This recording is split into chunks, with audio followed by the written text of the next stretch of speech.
So we'll open a public hearing on House Bill 155, reducing the rate of business enterprise tax. Recognize the prime sponsor, Joe Sweeney, to introduce the bill.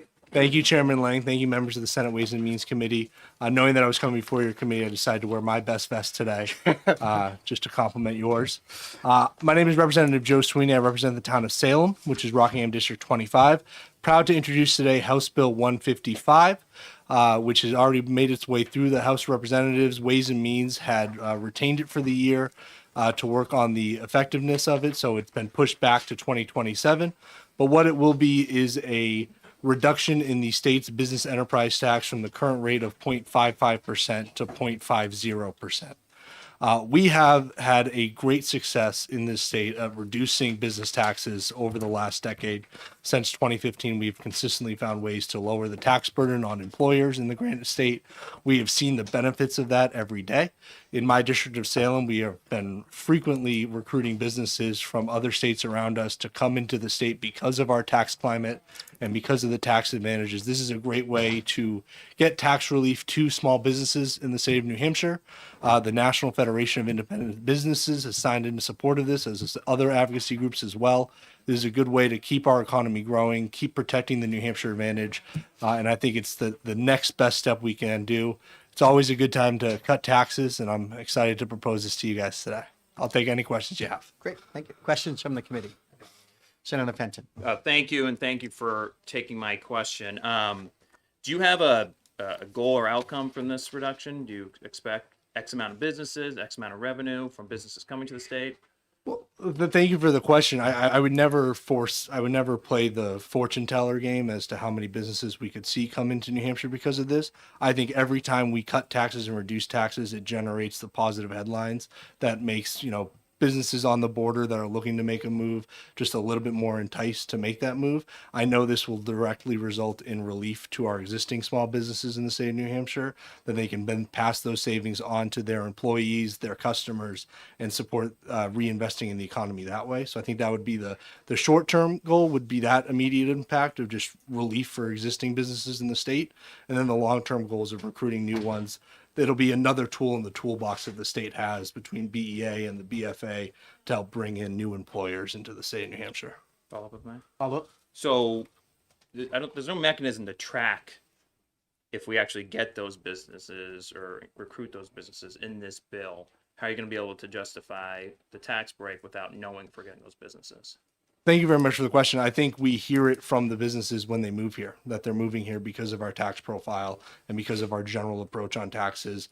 They see New Hampshire is moving in one direction, which is trying to lower tax burdens and lower regulatory hurdles that they face in other states, while the states that they're in seem to be going in the opposite direction. So it's just part of that economic climate and the atmosphere that we're building here in the state to keep things going the right way.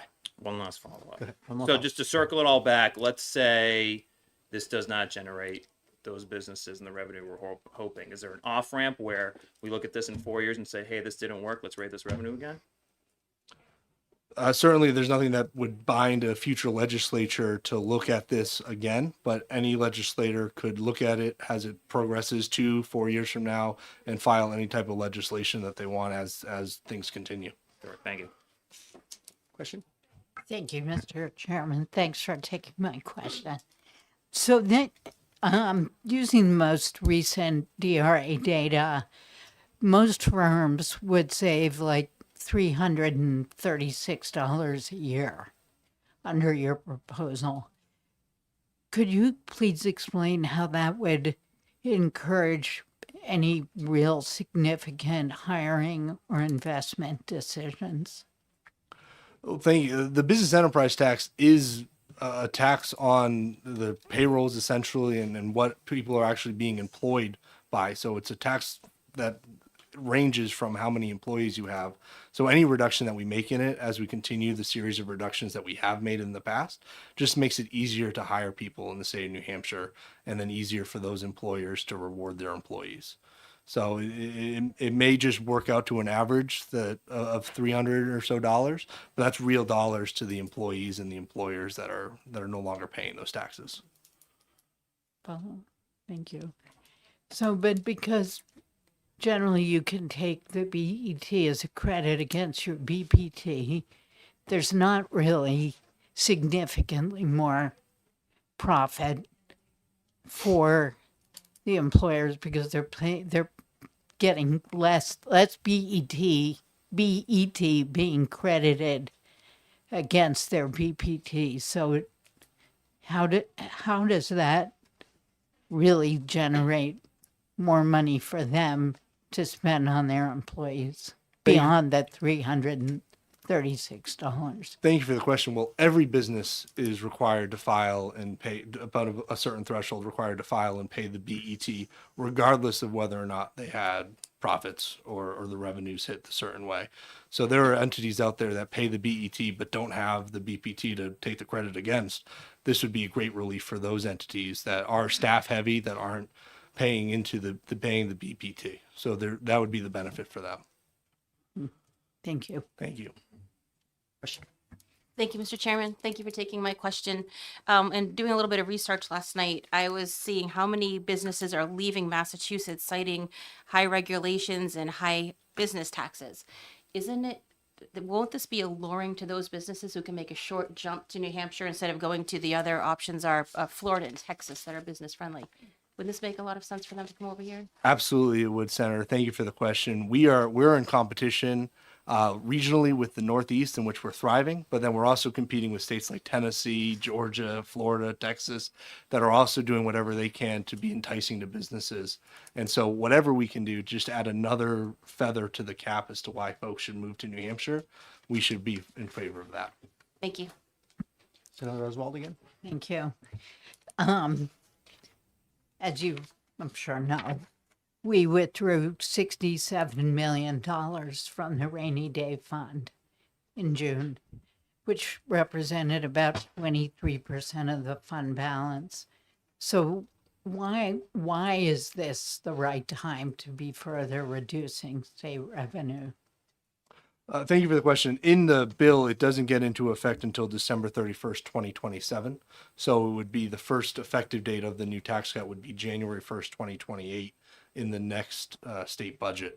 So this is, and I think Senator Lang and I spent a lot of time in the committee conference working on the revenue picture for the state, in which we knew it wasn't going to be stellar at the onset, but we do know and we're seeing the signs of future economic growth that will help balance out the 2-year biennium, so that by the time this tax cut goes into effect, we'll be in a better position. And I started it with, I'm of the belief that it's always a good time to cut taxes, and any sort of growth that can be enabled by a tax cut is growth that we can benefit from as a state. One more, if I could. Yep. So my understanding, and is yours different, is that what seems like positive direction on business taxes in the last 2 months is due to tax amnesty, one-time tax revenue that won't benefit us next year. Is your understanding different? The tax amnesty program is definitely fueling the state revenue collection that we're seeing, but there are those underlying economic signs that we're seeing every day and every time there's revenue release that point to future surpluses being built from the business taxes that we charge. So that's my point of view. It's going to differ from your point of view, but that's where I see things heading. Okay, thank you. Thank you. Well, thank you, Mr. Chair. I want to talk about forecasting. This bill has a huge fiscal impact on the state revenues. And how do we, as a committee, justify such a massive fiscal impact, losing revenues without a credible forecast? I mean, we just heard businesses are flocking to Massachusetts, and I have nothing credible to back that up. How can you justify all that state revenue based on an assumption that businesses are fleeing the state because of the BET tax? Oh, thank you for the question. I never said the businesses are fleeing New Hampshire. Businesses are moving to New Hampshire from Massachusetts. They're already doing that. Just in my district alone this past year, we recruited Syncor Analogic and Hook Labs from Massachusetts. Analogic had 500 employees that they moved to the state of New Hampshire. Syncor is moving 250 employees to the state of New Hampshire. Hook Labs was a 30-person lab in Lawrence, Massachusetts that is evolving into a 75-person lab in Salem, New Hampshire. And they're moving to the state because of the tax reductions that we've made and the regulatory hurdles that we've abolished in the state of New Hampshire. So they're part of that picture, just as a slice in Salem, New Hampshire, as to how our business tax advantage and the moves that we've made on business taxes has recruited those new businesses and employees to the state. Follow up? Yep. So you're saying they're already moving here, but you want to reduce it now again?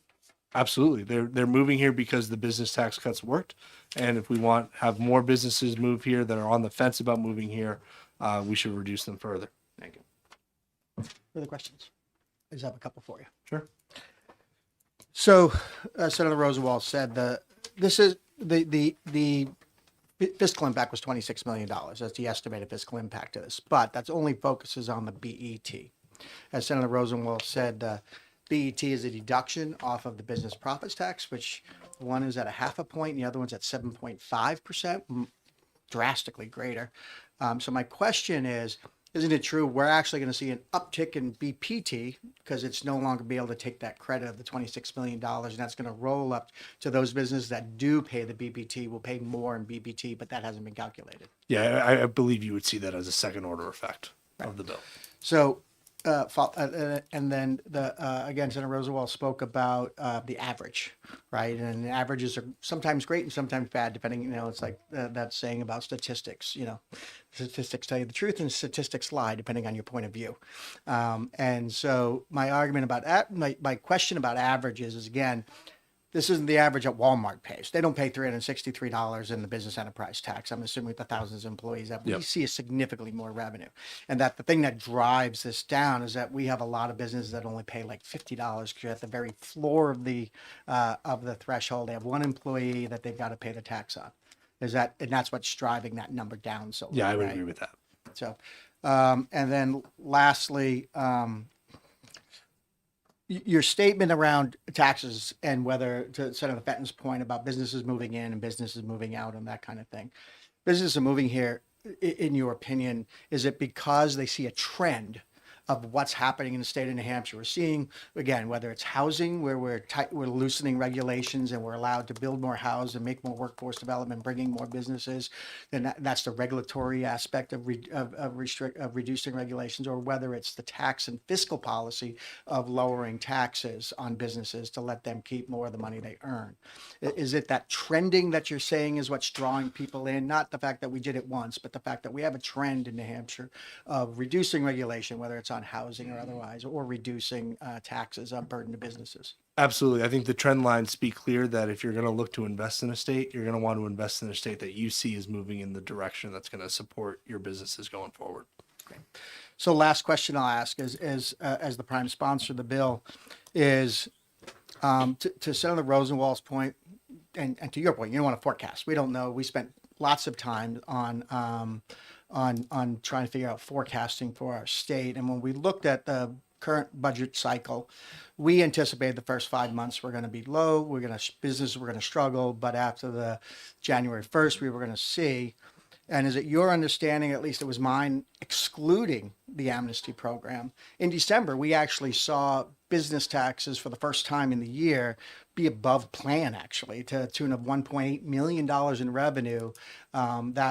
That was just on the trend line we thought. We thought we were going to, first 6 months, going to rough and we're going to take off. And what we saw in December was businesses at a $1.8 million above what we projected coming in. So the fiscal outlook is looking up. I agree with that completely. All right, great. Thank you. No more questions. I have nothing else. Anybody else? Thank you very much. All right. Next up is Scott Shepard.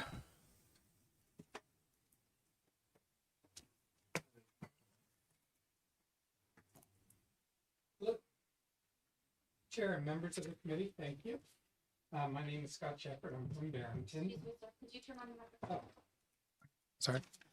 I'll start again. My name is Scott Shepard. I'm from Barrington. I've been conducting fiscal stress tests of New Hampshire's budget using the state's official revenue forecasts that apply historically grounded recession scenarios. A stress test asks a simple question: what happens if the economy turns when revenues fall and Medicaid rises? New Hampshire hasn't experienced a traditional multi-year downturn in quite some time, so budgets are naturally built around best case outcomes, and that's understandable, but fiscal planning should account for bad years as well as good ones. In my modeling, a recession widens manageable budget gaps into hundreds of millions of dollars. The reserve levels implied by the stress test, roughly 10 to 15% of annual revenue, are consistent with mainstream risk management. For transparency, I made the model inputs, assumptions, and outputs all publicly available so anyone can go in and run the test and change the scenarios that they would like. And I'm happy to walk you through that privately.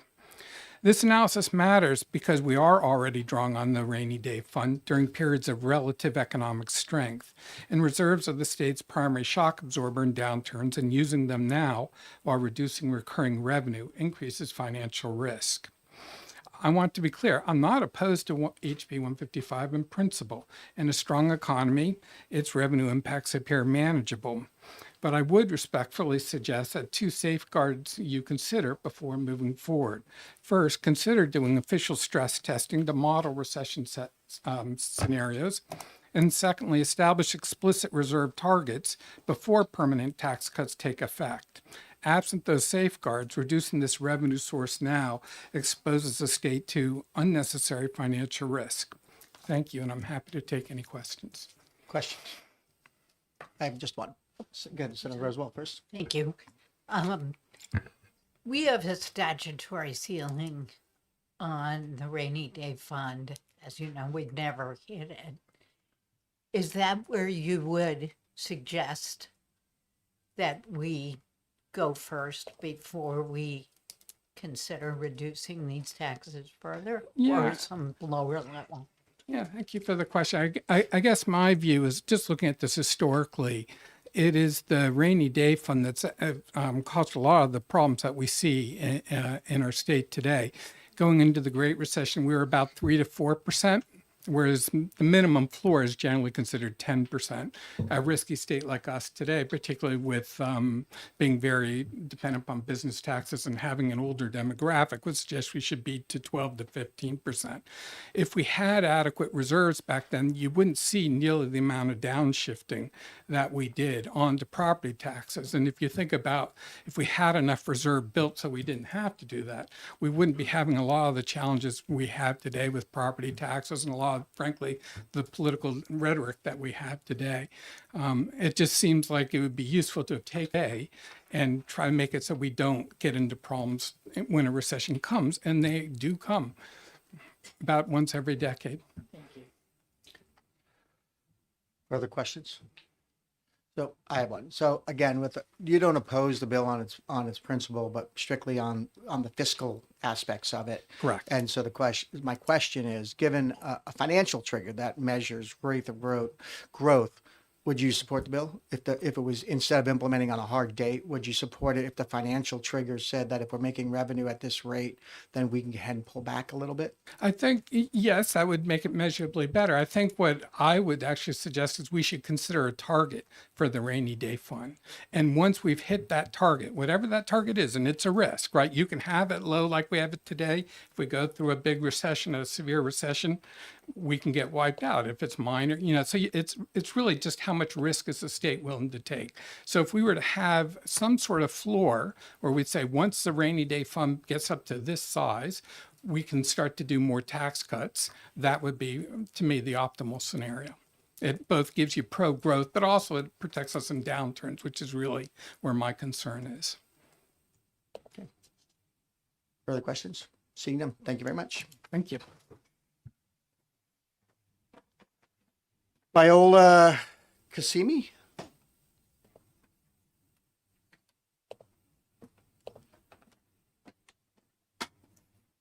Good morning, and thank you for the opportunity to speak. I actually came without planning to speak, but here I am. For the record, my name is Viola Katsime, and I'm the Deputy Director for the Grind State Organizing Project. We are a multi-faith organization that brings people together to make sure that everyone in New Hampshire lives in dignity. And so I'm here to oppose HB 155, reducing the rate of business enterprises. And the reason for that is the fact that we are in a currently housing shortage across the state. So every community that you're representing, I'm sure you've heard about housing as one of the biggest issues. And the fact that recently the lawmakers are trying to crawl back funds for the Housing Champions program that has been very instrumental and successful in various communities, helping communities update their zoning ordinances so that they have more investments and more developments in their communities. And the reason why they're citing that is because they're projecting a shortage of revenues. So that should definitely be a red flag that we're trying to get more money from the programs that are doing so much good because we don't have enough revenue right now. And here we are trying to propose this legislation that actually is going to reduce our revenues even further. I think the projected amount is like $26 million in 2027. So, and then the other point I wanted to bring up is the Housing Trust Fund, Affordable Housing Trust Fund. Again, we didn't see any increases in the last budget. Again, a very great tool that has proven several times to show that it does help communities increase their housing stock. And again, something that we definitely need. I can go on and on about the homeless situation across the state, but you probably already have the numbers. So I'm just here to encourage you to not consider this legislation. Thank you very Questions much. from the committee? Seeing them. Thank you very much, Thank you. Viola. Next up is Greg Moore.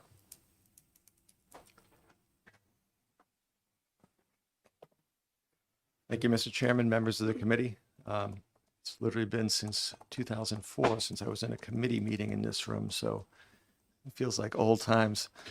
For the record, my name is Greg Moore. I'm a regional director with Americans for Prosperity. I'm here today to testify in support of House Bill 155.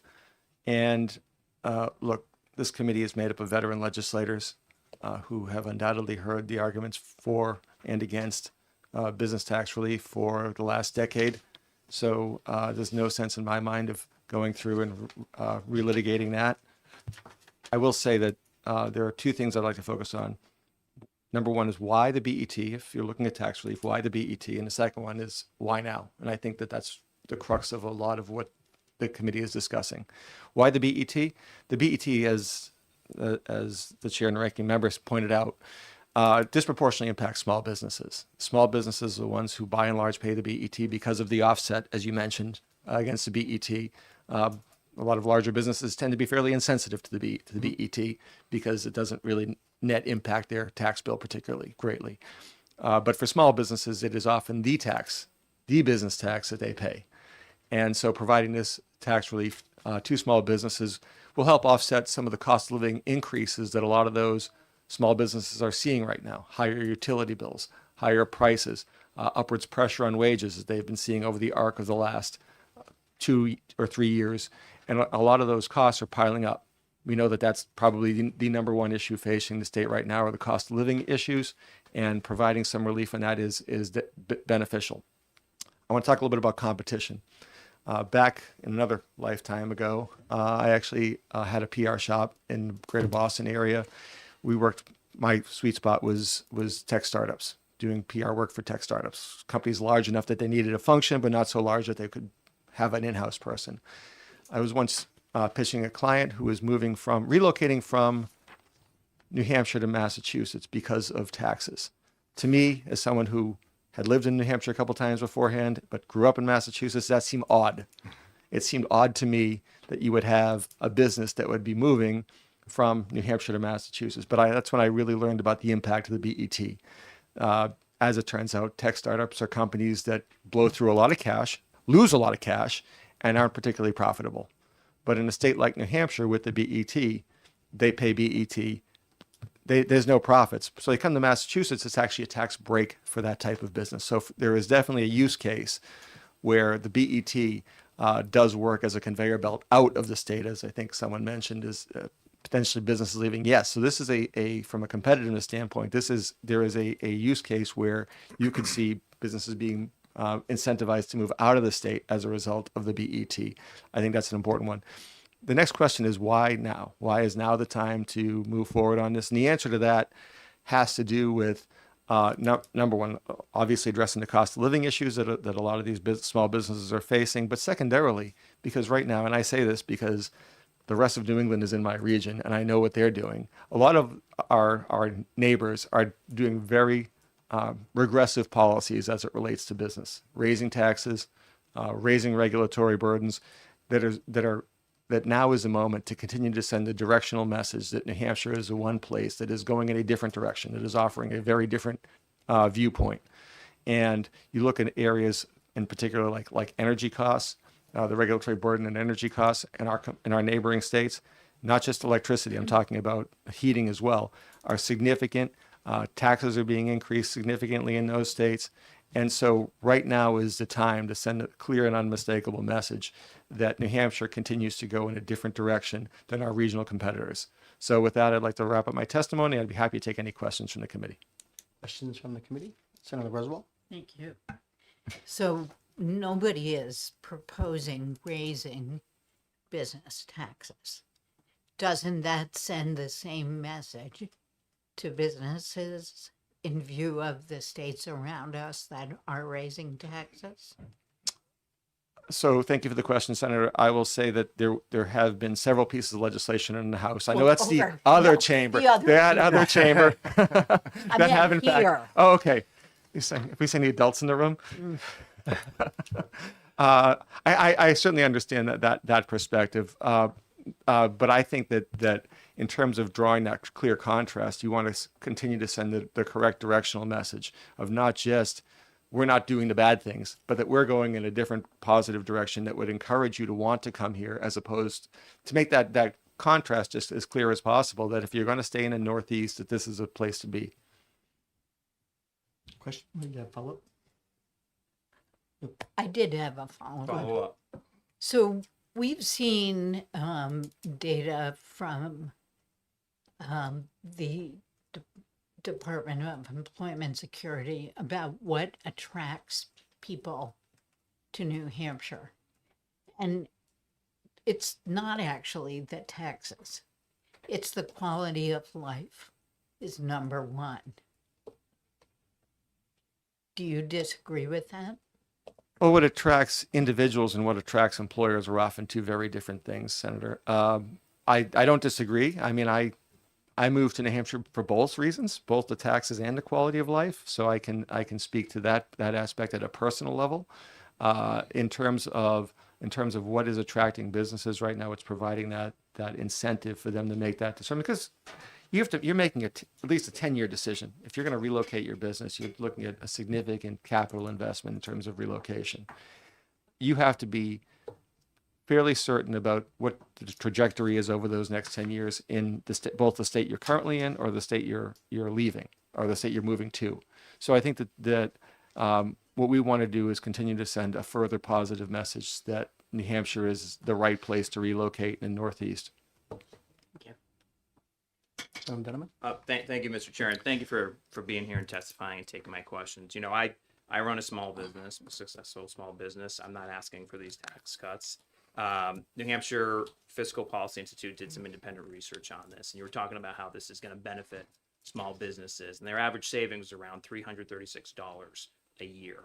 And as a small business owner, I don't see that creating significant investments or job growth. I was wondering if you can kind of explain how you think that $400 in savings and taxes for a small business is going to make all these people come to New Hampshire and save small businesses. Sure, and this is one of those cases, thank you for the question, Senator, where I think average and median could be very different, because a lot of small businesses are a landlord who owns some investment property and is renting out their investment property. That could easily trigger needing to apply for the BET.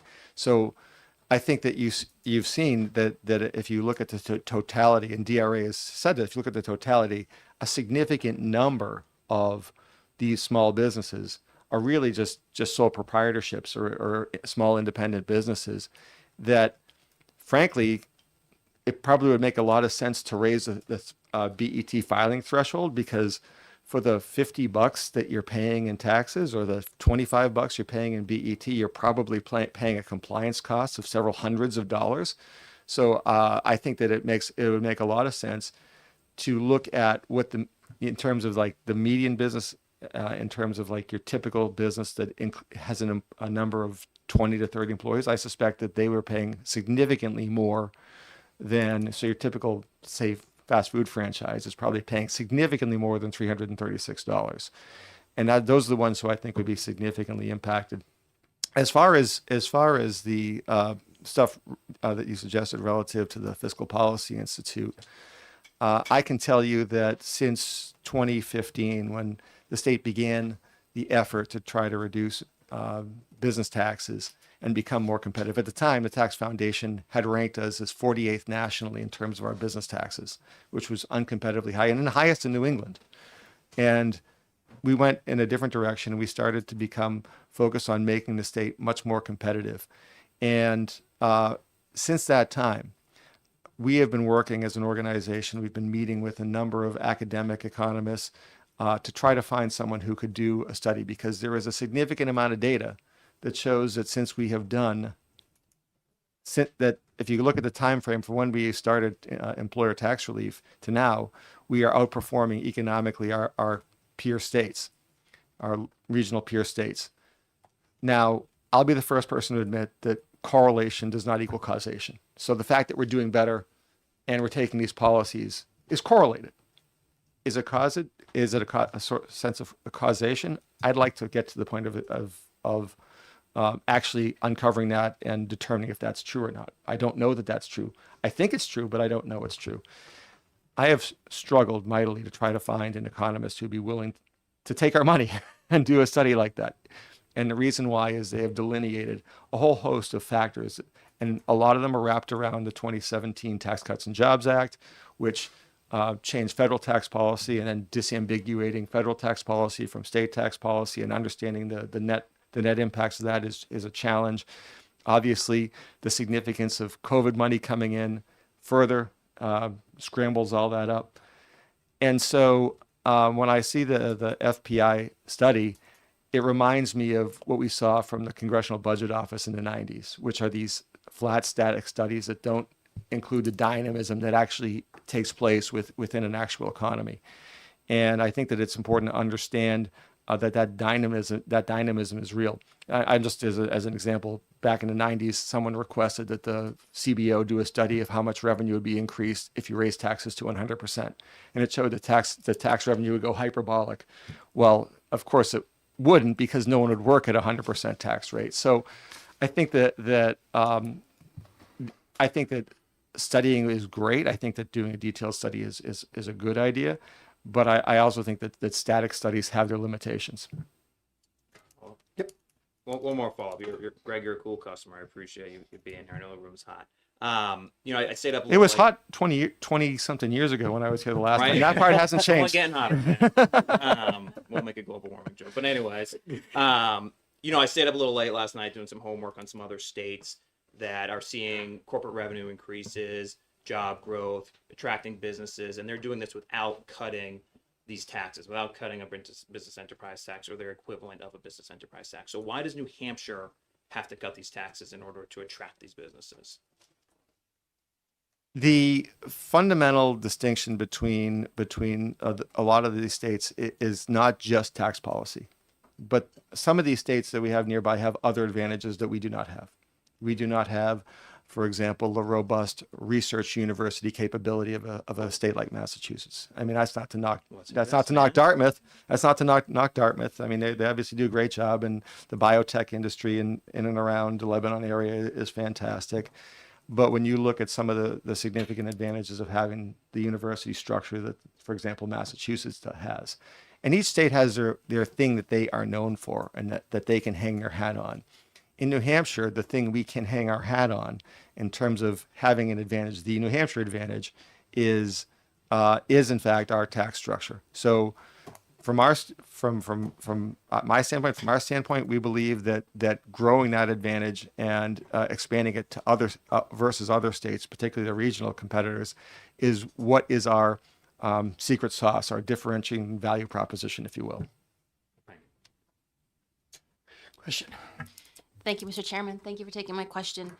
Along that line, sort of, we are at a disadvantage when it comes to our energy costs here. So doesn't cutting business taxes help to sort of balance that a little bit when we're looking at competitive states? Absolutely. I mean, our energy costs, unfortunately, are not a strong selling point. We saw that, for example, when Sig Sauer chose to build its ammunition plant in Arkansas versus New Hampshire, and specifically cited our high energy costs. Now, we'll forget the fact that Arkansas has subsidized electricity. Story for another day, but it is true. We do have some areas where, just in terms of from a national perspective, we have high labor costs, we have high energy costs. Some of that other committees are debating ad nauseum right now and trying to find solutions to that. Those discussions will continue to take place.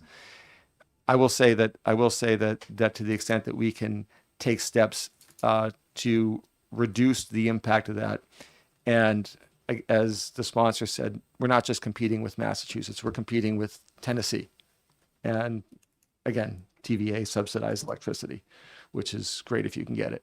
But yeah, we have to compete with these other states until it all goes out like it is right now in the Nashville area, and you lose your power for 10 days. But yeah, we have to compete with them. So finding new ways to be more competitive is a net benefit to our economy. Thank you. Further questions? So I just have a couple for you. So would it surprise you to learn that when I entered the legislature back when I was in the House in 2017, the rate was 0.75, and we've lowered it to 0.55, and yet revenues have continued to climb every year in business taxes anyway? Does that surprise you at all? Not at all. I know the Josiah Bartlett Center has spent a considerable amount of energy sort of documenting all of this. In fact, I was speaking to the president of the center this morning, and he indicated that he is going to be coming out with a study detailing this in the next week or so. So I look forward to seeing that. And kind of put it in real world numbers, right? Because we're arguing, some people are just arguing against the idea of lowering taxes, period, versus the actual implication of what we're doing. So the current tax rate is basically $55 on $100,000 of salary. So if your business has $100,000 in salary, you pay $55, and depending on where your financial threshold is and how many is. So what we're talking about is taking it from $55 per 100,000 to $50 per 100,000. Is that an accurate summation in practical terms? Yes. Okay. Great. Great. Thank you very much. Thank you. Next up is Bridget Murphy.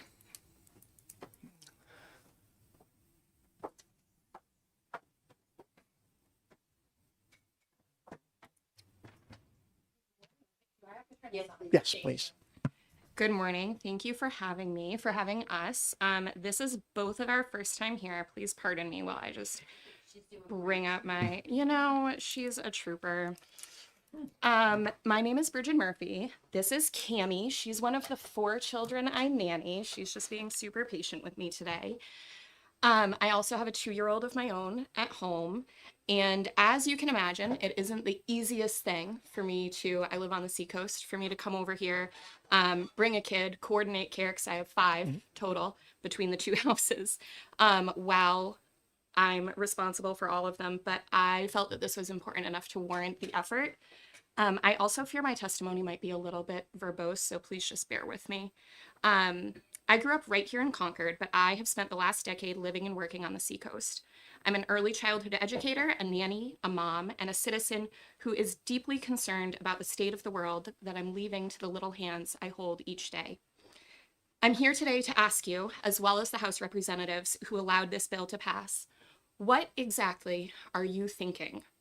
If any of you are listening to your constituents, you're hearing that for New Hampshire residents, regardless of party, our top issue is the skyrocketing cost of housing, including property taxes and record high rent payments. I see this in polls and in statistics, but more importantly, I hear about it on every social media post. I hear about it in school pickup lines and at birthday parties. This is all that any of us are worried about right now. Between the cost of housing, childcare, and healthcare, New Hampshire citizens are drowning. Even with some of the highest property taxes in the nation, we still can't adequately fund our public schools, and we have districts in danger of closing. In some towns, we don't have the money to properly fund other essential services. Young families like mine are leaving the state because it's so unaffordable that many of us can't fathom giving our children the lives that they deserve here. Even if we could afford it, we wouldn't feel confident that our children would have a school district to attend in a few years' time. These are the issues plaguing our state and chasing away the young families we need here to strengthen our economy and communities, more than we need more businesses. I understand the bill's sponsors and supporters have been framing this as a tax cut that would help small businesses. Theoretically, I love the idea of something that makes it feasible for working people to open a business and support their families.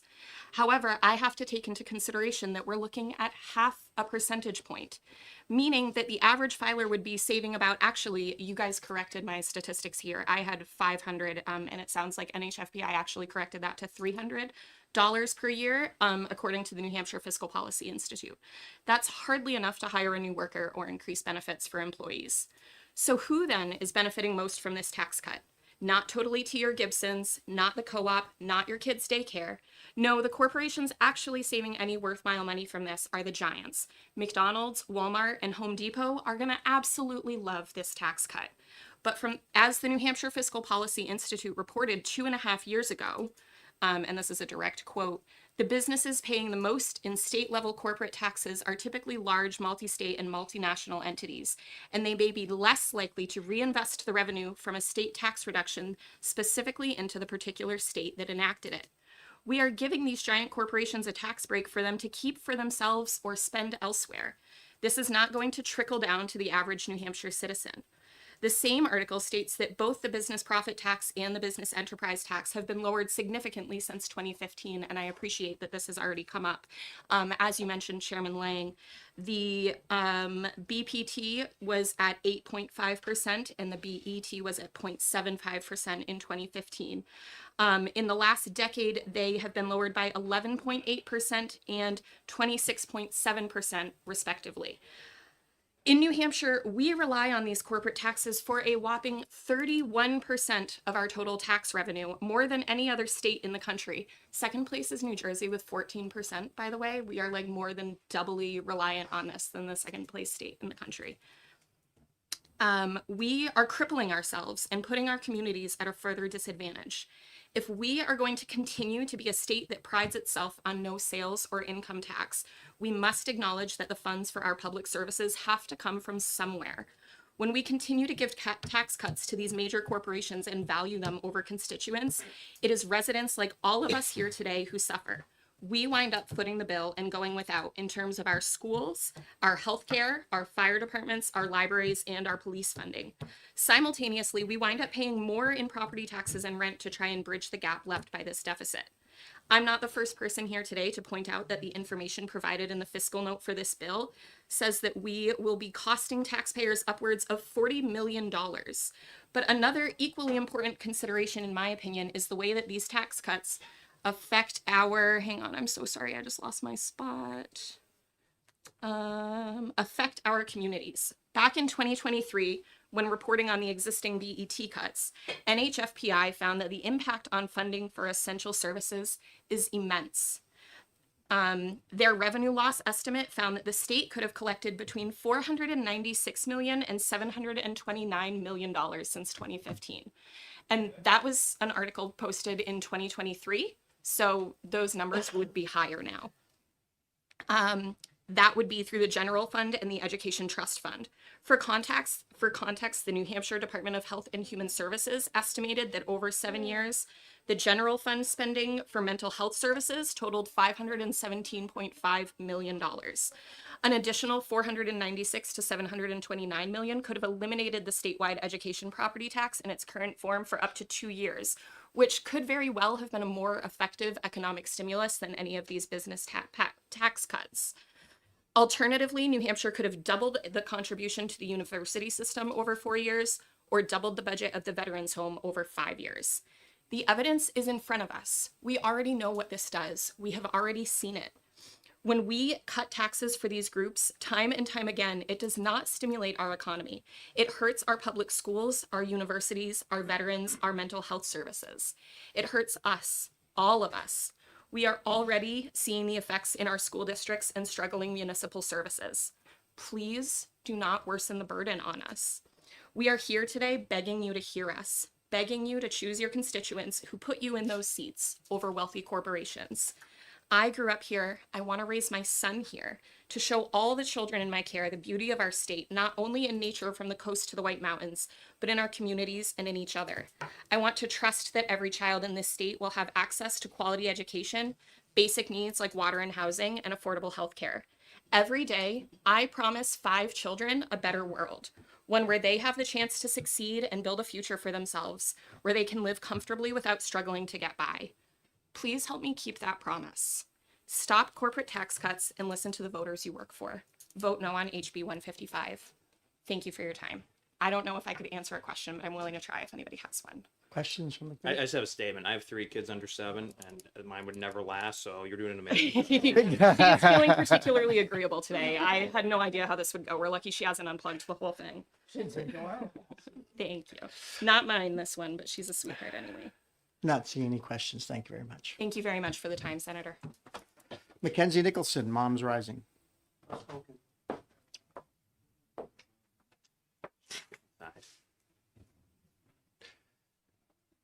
So I'll move on to the next person and someone go chase her. Oh, she's right Oh, here. there she is.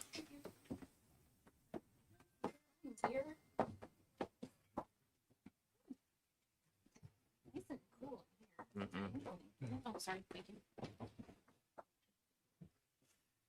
And for those that are bringing, have written testimony, we just ask that you, instead of reading your testimony, which we will do, is just summarize your testimony so we can, still have several more speakers that want to speak on this bill.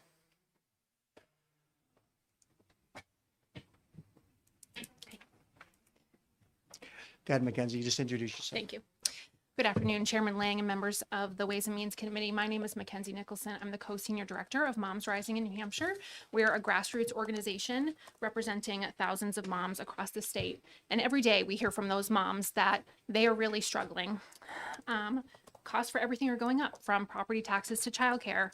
We know that between 2022 and 2024, the average annual cost for an infant and a toddler in childcare was $30,000. Parents are actually leaving the workforce because they can't find care. They can't afford it either. And we also know that about 17,300 Granite Staters were out of the workforce an average daily during 2024 because they were caring for children who were not in school or didn't have childcare. This doesn't include anybody who cut their work hours back, turned down opportunities, or had to pull together patchwork care. When families can't access that care, our economy feels it, our employers feel it, and our moms feel it. Our moms feel it first. That's the reality that the families that are in New Hampshire are facing, and those who are elected to represent us should be responding to. But instead, we're here to cut taxes for the ultra wealthy and for corporations. House Bill 155 would reduce the business enterprise tax by 0.05%. According to an analysis from the New Hampshire Fiscal Policy Institute, that's going to reduce state revenue by about $26 million per year, while providing savings that are too small for businesses to actually feel. In fact, the average business paying that tax would only save about $565 a year, and half of filers would see no benefit at all. And that lost revenue doesn't disappear. Roads and bridges still need maintenance. Our schools still need to run. Our healthcare services, they don't stop costing money. When state revenue drops, communities get squeezed, and the cost shifts onto families and down to property taxpayers. And we know that in New Hampshire, property taxes already carry an outsized share of the burden. As a share of state and local revenue, New Hampshire taxes are higher than in any other state. So when state revenues shrink, families feel the consequences. And as a mom, I want to be really clear about what $26 million would mean for New Hampshire families who are already hanging on by a thread. That's money we could be using to lower the cost of childcare and keep parents in the workforce. Coalition partners have Mackenzie, asked. take a breath. So you can slow down a little. It seems like you're rushing. So be relaxed. Thanks. So Coalition Partners have estimated that $26 million could add about 2,000 slots a year to our child care scholarship program, allowing more families to access affordable, accessible childcare. Also, we're working on a bill for workforce recruitment and retention that would help solve a supply side of the issue at $7.5 million a year that has stalled in the legislature again. So all that to say, this bill is a corporate tax giveaway that shifts costs onto towns and families. You can't continue to pass these tax cuts and turn it around and say there's no money left to fund the programs and services that our families and our communities need to stay afloat. We're asking for support to fund basic needs and investments in public goods. Just like bridges and roads, childcare is a public good and it helps families get to work. Moms don't need another manufactured crisis in Concord when we're already doing everything we can to keep our families afloat. We're moms. We know when our kids push their peas under their potatoes, and we know when something is going to be sold to us as a benefit that isn't going to reach our kitchen table. So I appreciated what Vice Chair Murphy said, his concerns about the bill when he said that he wasn't sure about this until we see a lot of improvements in revenues. I'm not sure it's going to get a lot of support in the Senate. Could be 23-1. Granite Staters and are looking to lawmakers to put families first and representatives who represent us. We need real investments in childcare, housing, and healthcare, not another corporate tax giveaway. For those reasons, we urge the committee to vote ITL on House Bill 155, and I'm happy to take any questions. Questions from the committee? I just have one. Sure. And I'm interested in a statistic you gave about 17,300 Granite State moms that are, or parents that are staying home versus entering the workforce due to childcare or childcare or other reasons.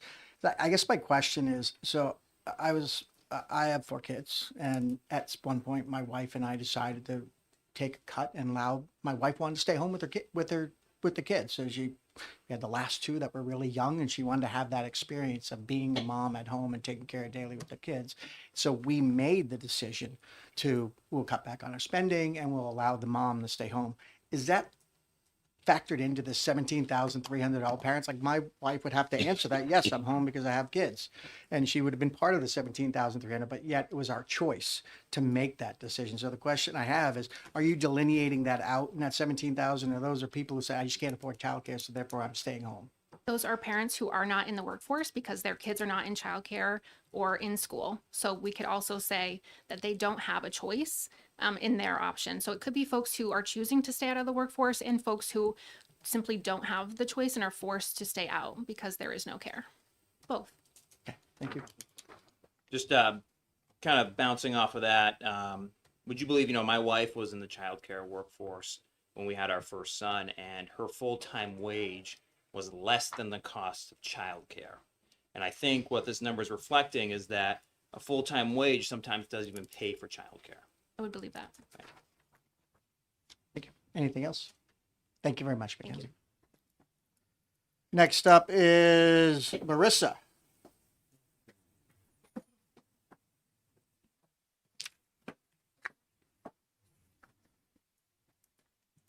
Good morning, everyone. My name is Marissa Emanuel. I'm a resident of Dover. I'm a self-employed marketing consultant and a social media content creator. In the past year, I have used my social media presence to cover what's happening here in New Hampshire and help normal residents get engaged and involved, often for the first time. I'm also here for the first time today. I'm here today because I work for myself, which gives me the economic flexibility to drive to Concord from the Seacoast in the middle of the day, which so many people are effectively disenfranchised from this process altogether, as I'm sure you all well know. I'm here speaking on behalf of all those people who cannot be here today, the parents who cannot access affordable childcare, the families who are being priced out of the state, and the people who are unable to build a sustainable life for their families. Through my work in social media, I hear from hundreds of Granite Staters every month. The questions I hear reflect conversations being had around kitchen tables all over the state. Why is it so difficult for working families to survive in New Hampshire? Why is home ownership inaccessible to families? Why is the burden of financing our state placed squarely on the back of the working class? We're here today to talk about HB 155, so let's be honest about who HB 155 actually serves.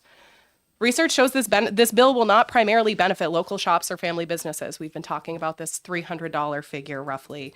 Most of the revenue comes from massive multi-state and multinational corporations, many of which aren't even based here. When you cut this tax, those are the companies that benefit.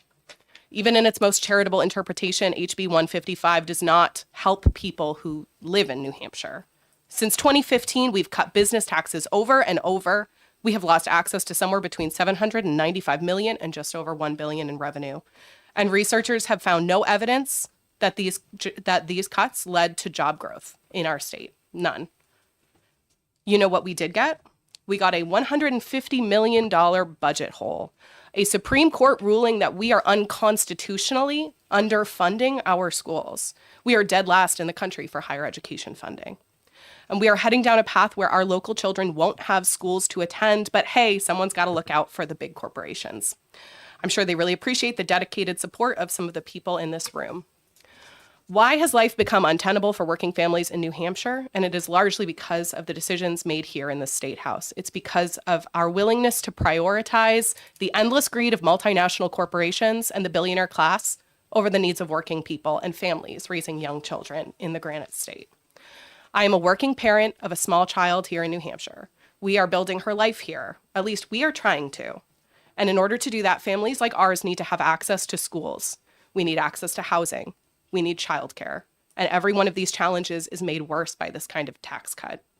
I urge you to vote no on HB 155. Working families, parents, moms, we're paying attention. Thank you. Questions from the committee? Seeing none. Thank you very much. Thank you. Next up is Phyllis McKay. Then we have one more speaker after that.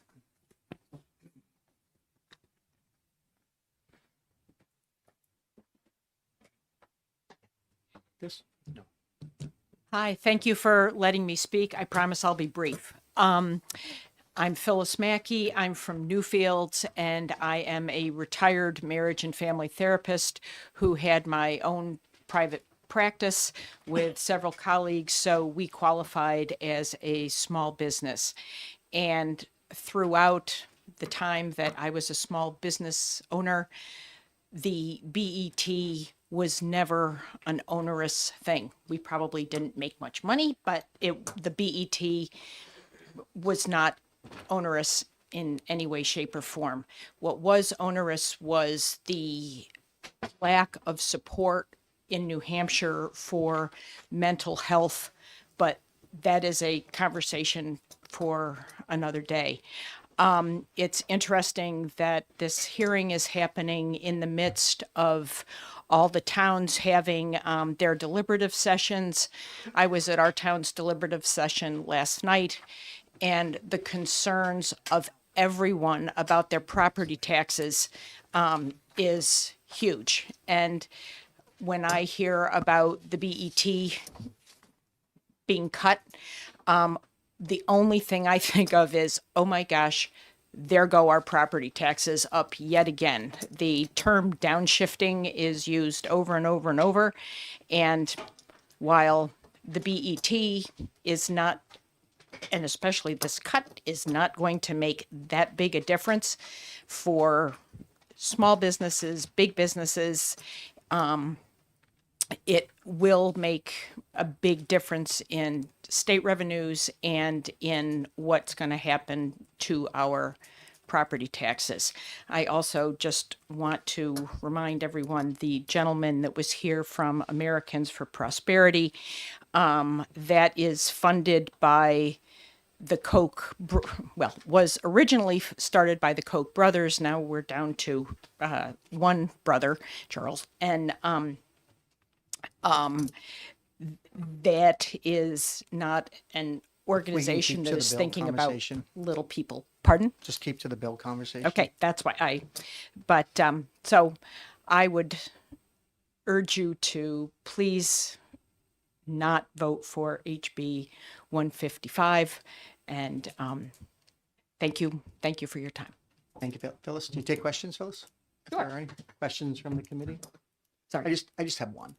So, because you were a small business owner, you can probably relate to this. So I think sometimes the question is, I just did my federal tax return. I just spent $79 with TurboTax to get $60 back from the federal government. Kind of foolish, right? And so my question is, when we're dealing with the very small businesses, right, the regulatory obligation, me paying $79 in order to get $60 back or to pay $60, right? So it really cost me $130 to do, if you look at it that way. So the question I have is for those very small businesses that are down near the bottom threshold, do you think a change in this, either by raising the floor, which means that they wouldn't have to go through the regulatory burden and pay their accountant and everything else, would be a benefit to them?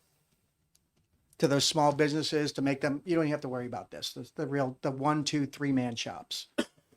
I don't see that it would be.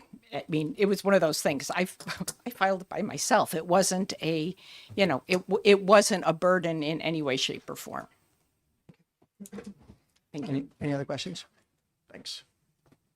Last speaker is Russ Green.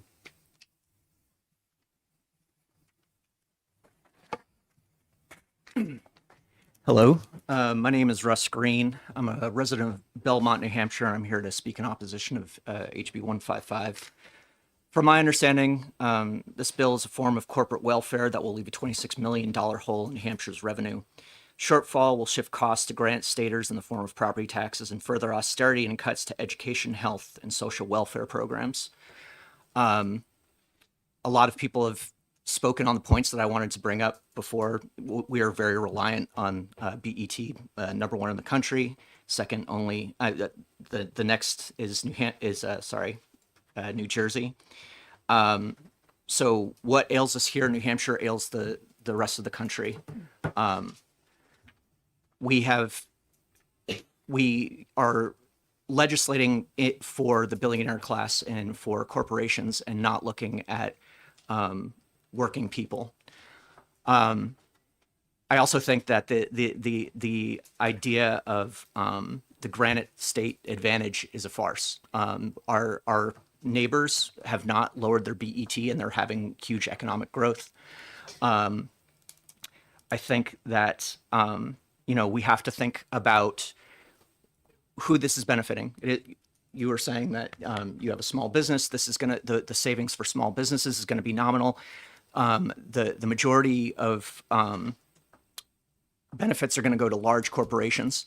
So you have to think about who that is. We're talking about Walmart that barely pays a livable wage. Most of the people that work, a majority of the people that work at Walmart either have a second job or are on some kind of social welfare. So, we're giving tax breaks to corporations, and then that is a drain on our social welfare systems here that we're already cutting. For myself, I've worked across many different fields throughout my life. I was a bartender for a majority of my life. I worked as a stonemason. I am a tech worker. And the money that I make is the best money I've made in my life, but it is not enough to survive. It's not enough to buy a house. I have incredible student loans. There are things that you can be doing to help the people of New Hampshire that this bill does not. So this is supposed to be a representative body. There will always be more workers than there will be large employers. Those are the people that you're supposed to serve. So I ask that you don't bring this to a vote and squash this bill. Great. Question from the committee? So I just have one for you. Russ, would it surprise you to know that even in light of declining enrollments, the state has every single year spent more money on education than ever before, even with the lowering of taxes, as we discussed, but every single year, more money is spent on fewer students. Does that surprise you? That's that fact. That's not my understanding. I've seen that there were cuts to higher education. So that is another thing. That's it's more than just these tax cuts. It is quality of life for the people that they're employing. It is education. Who are these people going to employ? You need to take care of the people that live here. Let me rephrase that statement. I mean, you were talking about property taxes, which is delineated by K through 12 education. You don't pay property taxes to go to the University of New Hampshire. Those come actually out of the business taxes, right, that we're talking about. So But I was just wanted to clarify the statement when you said your property taxes are increasing because we're not paying as much in education. But the reality is that we're down to under 150,000 students from over 200,000 students, and we still spend more than ever before at the state level on education. Does that surprise you at all, as a fact? I suppose it does. I'm hearing different things. I'm hearing that different districts are going to close. I also know that we're cutting funding from DHHS. There was a lot of money that, again, austerity for social programs and things that my taxes go for that I would like, that I think most people would like. That's where my concern is. Sure. I have a question. Go ahead. Would you believe that costs are rising from everything from groceries to housing to childcare? Would that surprise you? No, not at all. I think everybody sees that. Perfect. Thank you. No further questions? Great. Yes. I thought that I had signed up. I will speak to that. No, I was about to make that statement. Is there anybody else in the audience that would like to speak before I close the public hearing on HB 155? So this gentleman spoke up first. I just asked you to, what was your name? No, my name is Bruce Burke, and I'm from the town of Pittsfield. You signed up, you just didn't check the box for speaking. So go ahead, Bruce. You know, in trouble my entire life. I'm not gonna try to be redundant. I did sit in the spring meetings where we tried to hash out all the shortfall in the budget last spring, and I listened to programs that were $1 million or $2 million, and they were on the chopping block because we didn't have the revenue.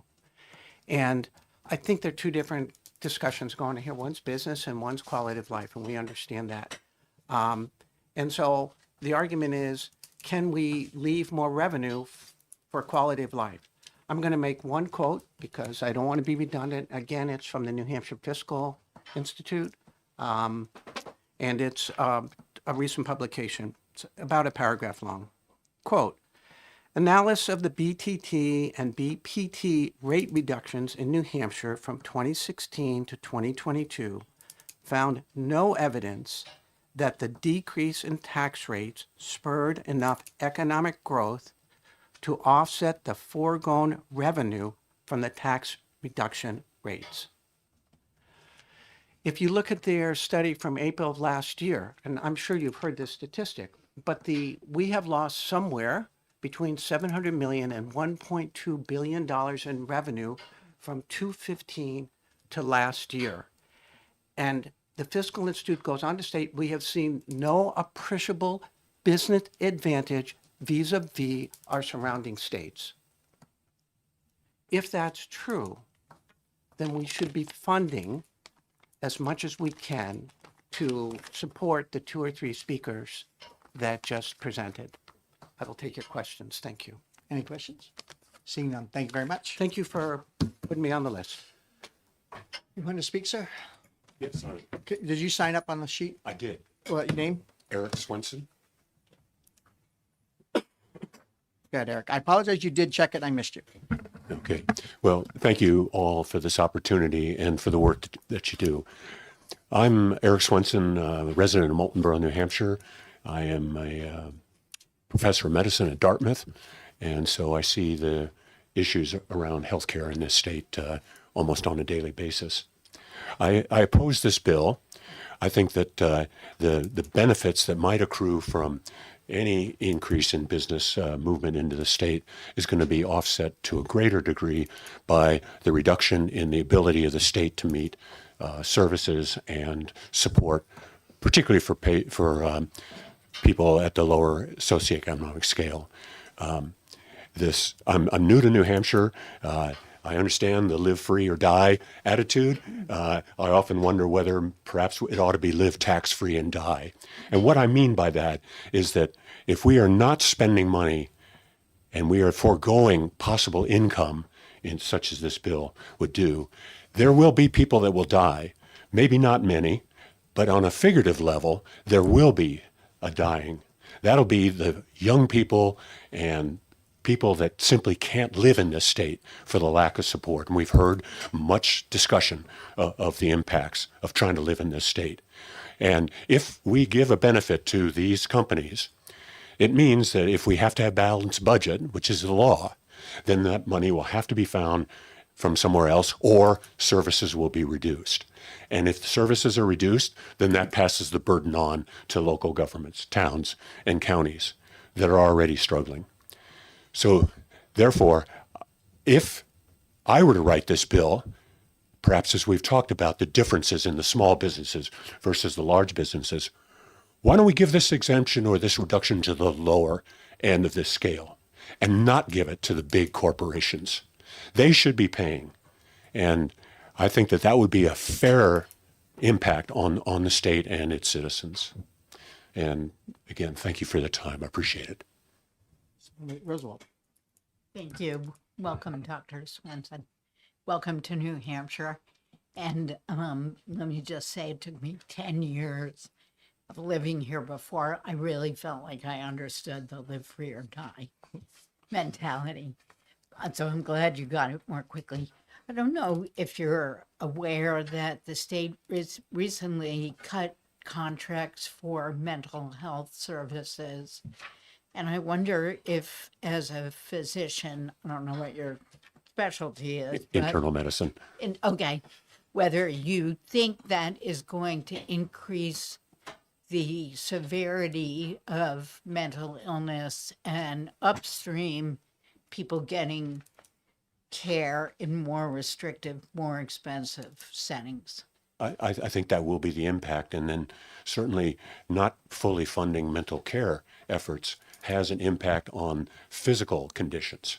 The ability to be able to handle, say, congestive heart failure, to be able to do the difficult things of getting to doctor's appointments. All of that has to require the ability to be able to be confident in what you're doing. And so if people need mental health care services and those are cut, I see some impact across the health spectrum. Thank you. Any further questions? Thank you, Doctor. Thank you. Is there anybody else who wishes to speak on House Bill 155? Seeing none, I'll close the public hearing on House Bill 155. We'll take a few minutes to reset, and we'll open up the next bill shortly.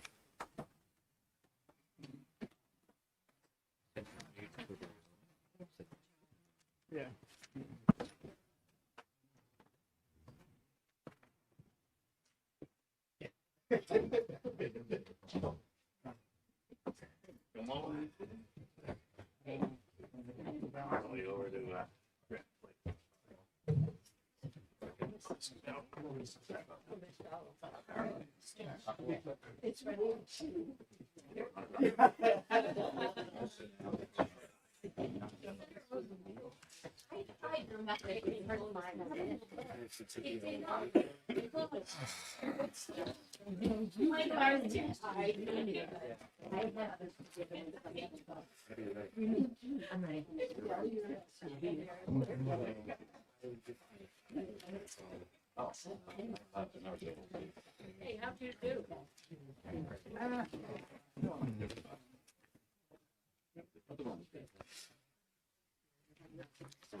You already gave me the, I'm the only speaker as far as I know. I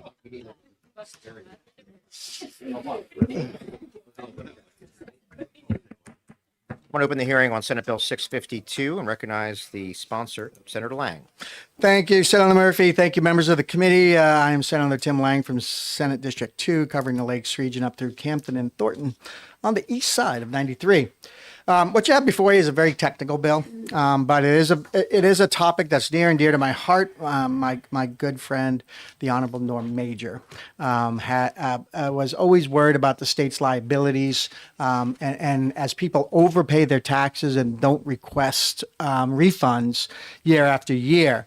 And so when I was in the House working with Norm, we passed a bill that would have required mandatory refunds over certain percentages. So the state's liability of holding cash on hand subject to a request for a refund wouldn't continue to grow. And so we put a bill in that would have slowly ratcheted down and require the state to mandatory issue refunds so that liability could be done. The first time we had it in 3 phases. It went from 500% to 250% to 100%. watching now as the chair over in Ways and Means and seeing the numbers a little closer as a chairman, I want to manage our cash flow a little better, basically. And so what the bill does, it still sticks to Norm's idea of getting that liability off the books. It's just spreading the timeline in which it does it in order to manage the state's cash flow. Just understand that any point a business can request it. They can get 100% of their refund if they want it. That doesn't change that.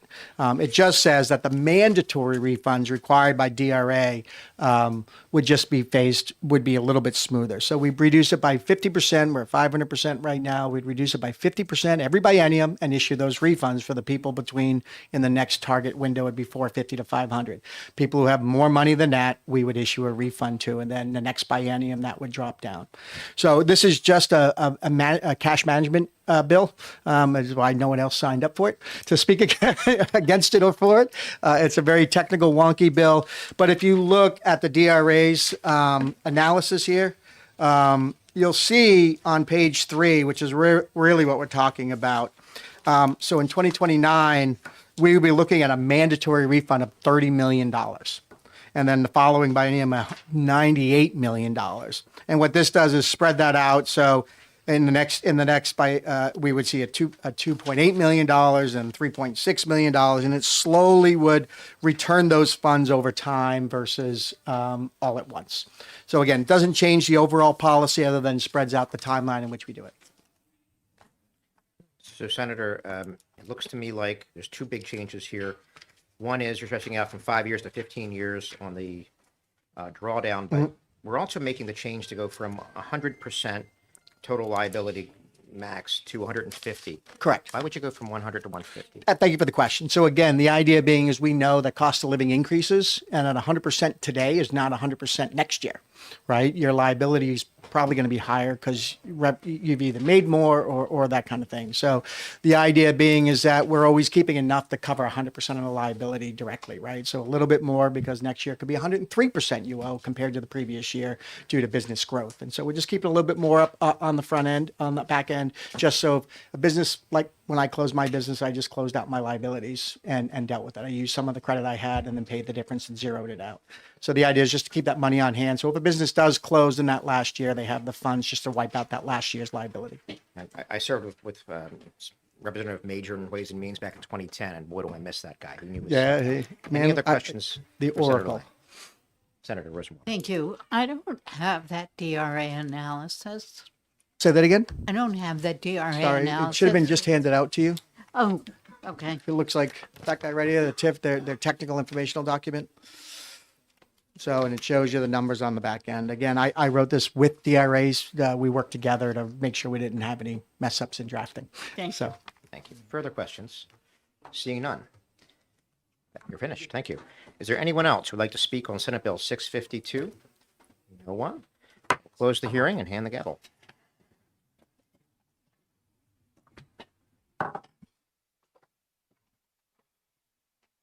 give us 1 minute. Give us 1 minute while we reset.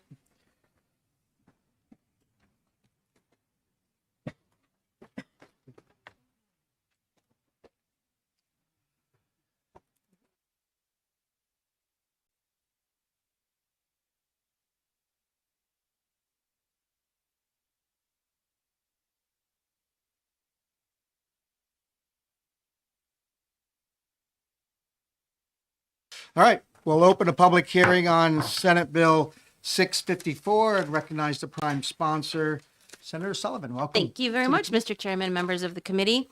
For the record, my name is Victoria Sullivan. I represent Senate District 18, which is Manchester Wards 5 through 9 and the beautiful town of Litchfield. So Senate Bill 654 is something that I came up with when I was meeting with potential businesses that in the biotech field that were interested in coming to New Hampshire. And we were talking about childcare. We've heard a lot about childcare today in this committee.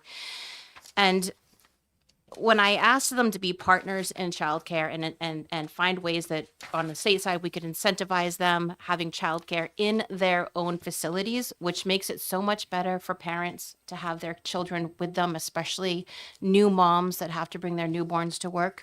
They were very receptive to the idea. So that's what I have before you here. It gives a 20% of qualifying expenditures that they can get a tax credit for up to $100,000 per business per fiscal year. So they would have to have a childcare facility in their building, or if they're in an industrial park in a building within that park, they could have an agreement to share the expenses with other businesses and therefore bring a childcare into the business. The second part of this bill really speaks to parents' hours. When my kids were in elementary school, I saw far too many children that were in school from 7 o'clock in the morning for the before school care and stayed after school for the after childhood care. That's a long day for kids. They have a longer day than their parents do when it comes to being inside of a building all day. So this would incentivize businesses to have parents' hours between the hours of 9 and 3, which is generally elementary school. You have to, the earliest for some schools you can drop off is 8:30. And then they generally get out just after 2. So it would give them time to travel to get to their school or get to their business. Happy to take any questions. Questions from the committee? Yes, Senator Several. Thank you. Thank you for bringing us this bill. Do you know how many businesses in New Hampshire currently have on-site childcare? Thank you for the question. The only business that I know of, and this could be very wrong, but the only business I know of is Timberland, that they have childcare in their business. Timberland. Okay. Yeah. Can I follow? Follow? So I notice in here that you don't have an aggregate ceiling on how much this tax credit liability could be for the state. Did you think about doing that? Thank you. So I have it per business, not per state. For the state, the fiscal year it goes into effect July 1, 2027 to give us time to actually work with businesses to figure out where we would be on that, but also to give them the time to do this effectively and appropriately and not rush in childcare centers. So I'm hoping a lot of businesses take care of this, choose to sign on to this because it would mean so much for our families. I'm actually very disappointed that all of the people that came here to talk about childcare did not stay to speak on this bill because I think this was actually be a game changer for a lot of families in New Hampshire. Thank you. I think we've talked about this before, but the 9 to 3 might work for certain situations. But not all. I had to have my kids at elementary school by 7:45 in the morning. Yes. So That's why I'm always late. that just seems like it would apply to, wouldn't it just apply to some parents, but not others? And isn't that an arbitrary time? So thank you. And the reason I did 9 o'clock was because if you're dropping children off at 7:30, which is usually middle school, elementary school is a little bit later in the morning, you have time. You have, sorry to hear that. You've got time to drop your child off and get to work. So it'll be 9 o'clock is the start time for the work day. So if you have to drop your child off at school by 8:30, it gives you a half hour to get to work. And could I ask one final? So, should the business be required to contribute a certain percentage of the employees' health care premiums? Like many businesses pay 75% or 50%. This would allow, the way it's drafted, I think, they could pay 1% and get $100,000 tax credit. Or should there be a limit, a floor on the percentage the employer pays of the premium, or should it not apply, for example, to high deductible insurance plans? Thank you for the question. So I don't interpret it that way. The way it's written, it says the credit shall be equal to 20% of the cost of health care benefits. So a benefit is what the company generally pays into it. That's your benefit when you take employment. They tell you how much they're paying into your health care, and the other thing is, if you're paying it yourself, that wouldn't be a benefit to you. unless if you're interpreting it differently, I would be happy to work with you for wording that is better. Can I clarify? Mm-hmm. So you're proposing 20% of the healthcare benefit, which is what the employer pays, would give them the opportunity to take $100,000 per fiscal year. So But there's no floor on what that benefit should look like in order to get a tax expenditure. So thank you. So when it comes to the health insurance and the 20%, there's a cap of $10,000 per fiscal year. On line 29, so line 28 and 29. Yeah, To be 10,000. but that's a cap. I'll stop.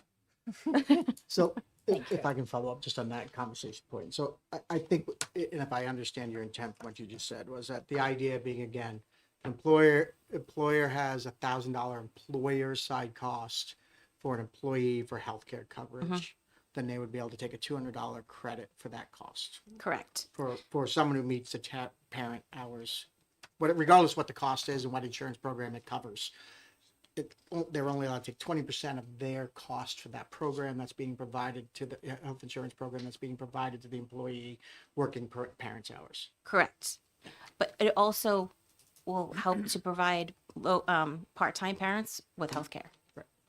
Right. Your intention is this will spur more employers to provide health care for part-time employees. Yes. Yep. Go ahead. Thank you, Mr. Chair, and thank you. I think this is a great bill. I think, Thank you. childcare is very important, especially for businesses. I'd love to see it expanded.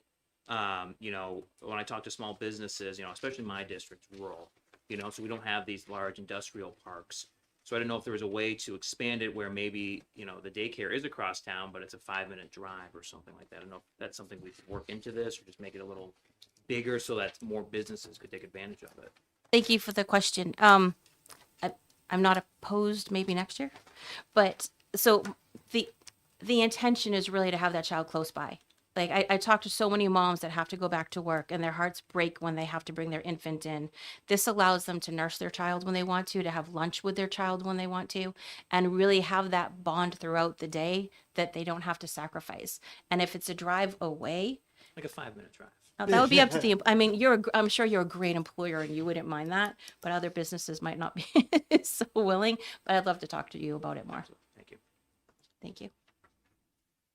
So one last question. So again, to Senator Rosenwald's point about an aggregate cap on expenditure, as you know, most of our tax credit type of programs have a cap, like the research and development tax, right? It has a cap that employees applied for, and if we get more requests than the cap allows for, we prorate the tax credit to each employee. Is that something you're open to so we can, again, this is about managing cost, right? Having an unlimited cap creates a problem. We don't have no idea with this number, but we know that we have a maximum exposure of $5 million for these tax credits, whether the childcare or the healthcare one, then at least the state can budget for that. Would you be opposed to working and doing something like that? Thank you for the question. We're very sensitive to caps these days. However, I think that might also incentivize people to jump on it a little bit sooner because they want to get in on it. So I would not be opposed to that. Any other questions for the committee? Seeing none. Thank you very much, Senator. Thank you. Brian from DHHS.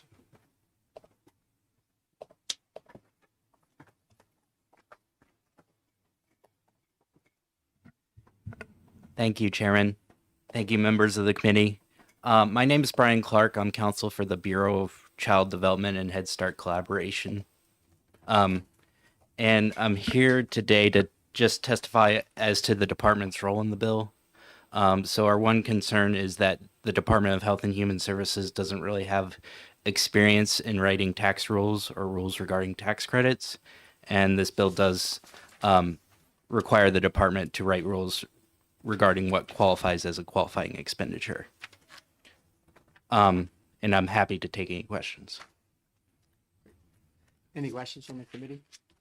So I'm going to engage Senator Sullivan in this conversation because it's about her intent on this. So I guess my question is, Senator Sullivan, I'm assuming you're saying that a parent who may be especially a part-time mom or a part-time dad that's working out of the business, that you want to make sure that these programs, that these daycare programs also be eligible for any child scholarship funds, the child care scholarship funds and those kind of things, and making sure that DHHS writes the rules to make sure these type of programs are included. Is that your intent? Yes, thank you. Okay. Does that make it clear for you?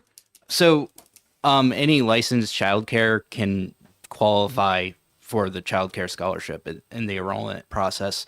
I guess the department's role as written seems to be we're responsible for saying what can be counted for the credit. And so it would be odd to taxpayers to look through the revenue code when they're filling out their tax return and then find out, actually, I have to go to a completely different section of the administrative code to the HEC regarding the Department of Health and Human Services to determine, hey, what counts as a qualifying expenditure for this credit? Okay, we'll figure that out. Any other questions for DHHS? Thank you very much. Thank you. Next up is DRA.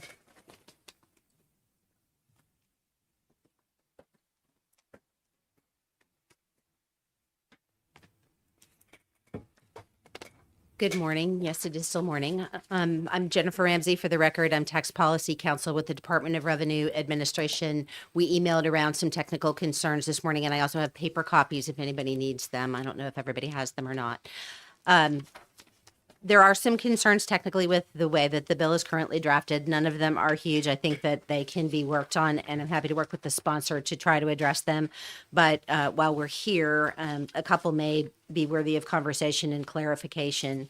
The first is that the bill currently has no applicability date with respect to what tax year would be the first tax year that the credit could be claimed. We typically would either put in the beginning of each credit, which would be page 1, line 3 and line 27, or as a separate paragraph at the end of the bill, you could say the credit established by this act will be available for taxable periods ending on or after and a date. So I don't know what the intent is, whether this is intended to be applicable beginning with tax year 27, since it has an effective date of July 1 of 27, or whether there's a different intent with respect to the applicable tax year, in which case we may want to modify the effective date to make sure we can implement in time.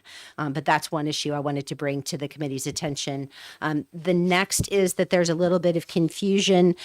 Multiple places throughout the bill, it refers to the credit being for example, 20% of qualifying expenditures up to $100,000 per fiscal year. I think what I'm reading that as intended to be is per the taxpayer's tax year. But if that's intended to be the state's fiscal year, that would create a lot more administrative challenges than I'm currently anticipating. That would require taxpayers who pay on a calendar year to track their expenditures on a fiscal year, and then we'd have to figure out which tax year those fiscal year expenses went to. So again, I'm hoping the intent was just to refer to the taxpayer's tax year. There's also some language used at lines 13. Unused tax credits may be rolled over. We would typically say carried forward.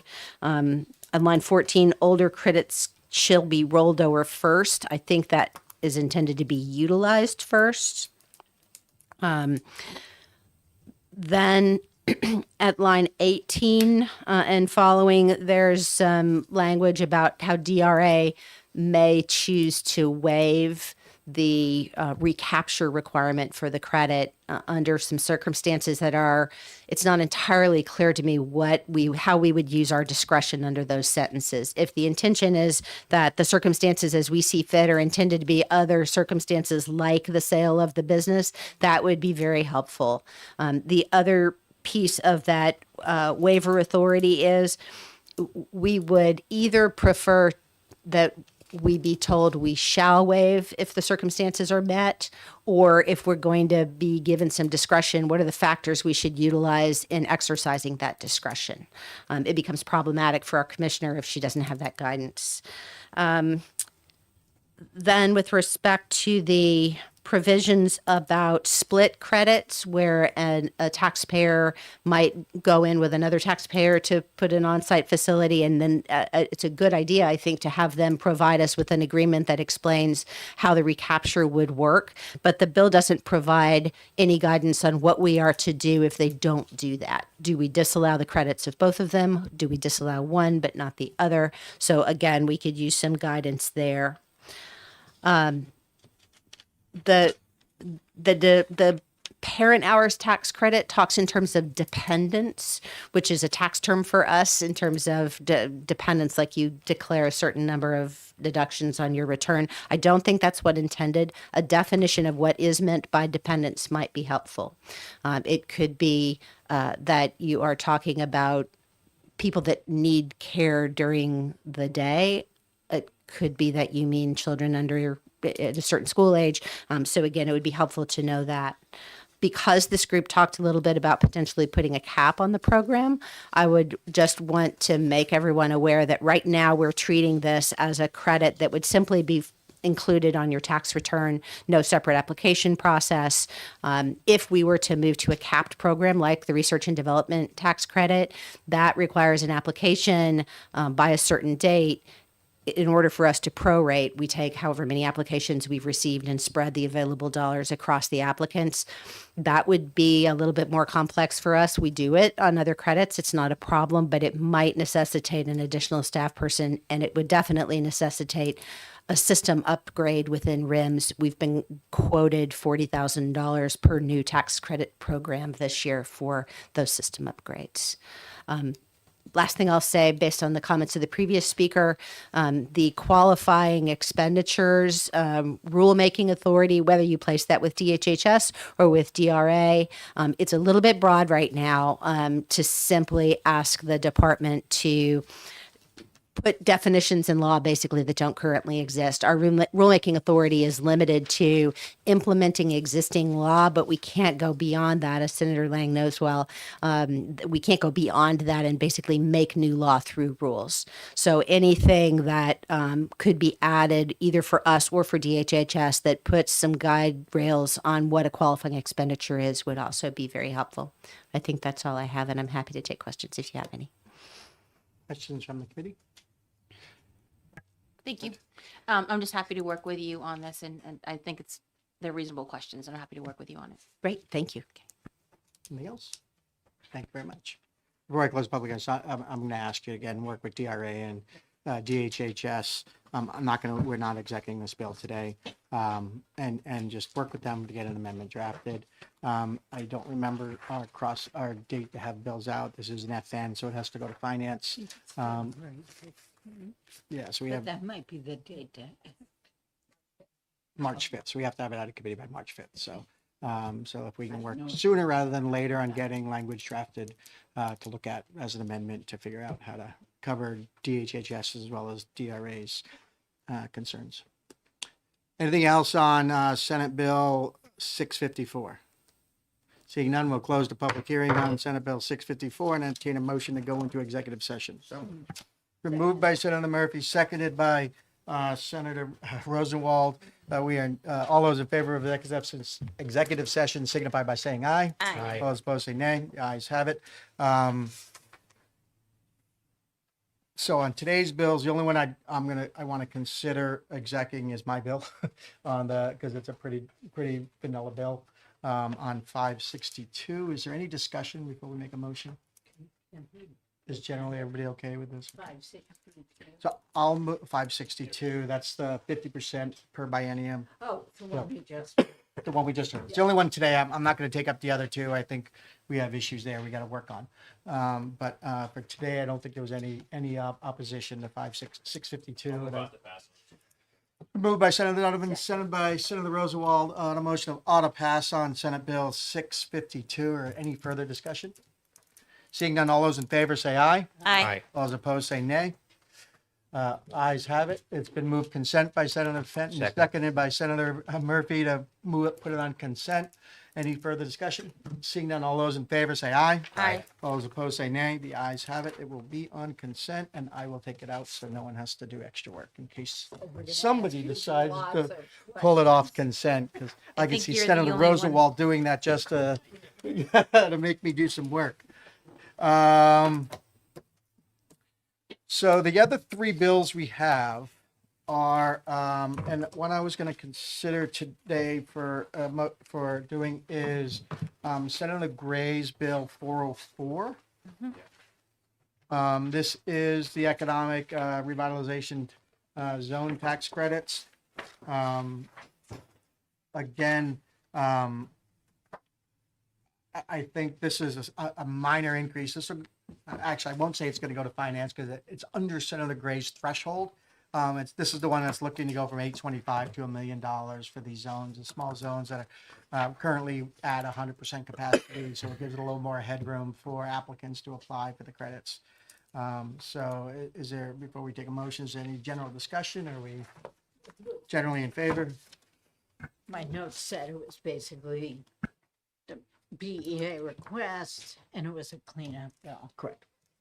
But it also does involve some increases. It So does. I want to make sure we're clear on that. So with that, I'll make a motion about a pass on Senate Bill Second. 404. It's been seconded by Senator Rosenwald. Is there any further discussion on Senate Bill 404? Seeing none, all those in favor say aye. Aye. Those opposed say nay. The ayes have it. I'll make a motion for consent. Second. And it's been moved by Senator Lang, seconded by Senator Murphy on consent. All those in favor of consent signify by saying aye. Aye. All those opposed, nay. The ayes have it, and this will be on consent. You good? You good, Sonia? For those two bills? I kind of forgot to pause there so you could, I can make sure you were okay. What else do we have? What's it? I'll take that up. It's consent. I'll take all the consent. Yeah. We have two other bills that we've heard. One is Senator Ricciardi's bill on establish a health a reimbursement account. She's still working, I think, and I want her present when she has an amendment. Actually, there's an amendment to an amendment, so I'd like to have her here and introduce the amendment to explain, what the final amendment is, what it does, and then have DRA here to talk about the implementation. So we're not going to exec that, and I've asked Sonia to make sure that Senator Ricciardi is here when we do. The last bill, so we did that one. That's 635, right? That is 635, right? We're not going to exec that. The last bill is Senator Murphy's bill on change of address. Senate Bill 561. I'm going to consider holding this bill. I was trying to get a consensus on this bill, but I also think that we may want to hold one bill back that in case we need a vehicle for something down the road. We're not in a rush to do this. This doesn't have an FN on it, so it's not obligated to go to finance. So it pushes out our date to do this even further. I will say that as we said on this bill, there was 5 applicants that this would be applicable. 2 have already been granted licenses and are in one's open already, and the other one is already signed ground leases for their facilities. So then we have 2 that were denied. I cannot remember the 5th one for the life of me. What's it? What do we know that's the 5th one? Well, I don't remember who the 5th one was and where it was. Where it is. And I don't recall off the top of my head. But so what I like to do is just hold this bill and use it as a vehicle, maybe, for if we decide that. I know that of the 2 applicants that have been granted, like I said, one is open and one's already signed a ground lease. They have no interest in moving. I know the 2 that got denied can't move because they can't open. And then I don't know about the 5th one. So let's hold it and see what's going on with that 5th license. And then, like I said, rather than kill the bill or pass the bill now, I don't think it's needed to pass because, again, the 2 applicants aren't interested in moving. They've both told me absolutely no way, shape, or form are we moving. Salem is already open and Littleton is already signed ground leases for their facility. So neither one of those 2 applicants are interested, and like I said, 2 are denied. So I'm going to hold that for now and figure out what we want to do with it. And with that, is there anything else the committee wants to discuss while we're in executive session? Like I said, for the 3 remaining bills, well, that'll give us 4 remaining bills we have to work on. Senator Richard. We've heard everything. We're done. And to date, I don't think the House has passed a single bill that we're going to get. And so, so we may have an easy spring. But Mr. Chairman, on 561, was there an amendment that was prepared? there was. I do have an amendment for that, and we'll look at it when we're ready to act on the bill. I do want to find out that 5th applicant because I just don't know the answer to that. And so I want to find out what that looks like, and then we can take up the bill. All right, so we And can include that amendment. There may be an amendment. Yeah, Okay. yeah. All right, just checking. Thank you. I'll be honest with you. I was looking at this bill for a vehicle. We have one casino that completely underperforms, and it happens to be in my district. Those operators have indicated they would like to move. But the problem is that operators can't move because they're a heavily regulated industry. And once they file an application, the application's locked to that community. And so if that applicant was willing to move, they would have to get legislative authority to do so. I would support an effort at giving them that flexibility if we give other operators Well, again, that I'm not flexibility. there yet. I'm not there yet. And so, but again, there was discussion around that and what that might look like. I was potentially going to use Senator Murphy's bill as a vehicle to do that, to name that operator and give them the ability to move, but I'm not there. So I can't get a good consensus from everybody. And so I'm probably not going to bring that idea forward, and I'll deal with it in the future legislature if I get to come back. But for now, I'm probably going to leave that alone. So, anything else on any of these other bills that we want? HB 155, we're not in a rush for. We have till May to deal with that and send it back over to the House. I don't think we have. Well, actually, it might have to go to Finance or whatever the second committee after the crossover date is when we would have to act on HB 155. So I'm going to hold that bill. I want to see what's going on in the economy. I want to see what's happening with our taxes, and it'll give us a better place to be. Anything else? Okay, and a motion to come out of executive session. So moved. Second. It's been moved by We're all in a rush. It's been moved by Senator Sullivan, seconded by Senator Murphy, to come out of executive session. All those in favor say aye. Aye. Those opposed say nay. The ayes have it. Business today being done. All items acted on. We are adjourned. Y'all tomorrow.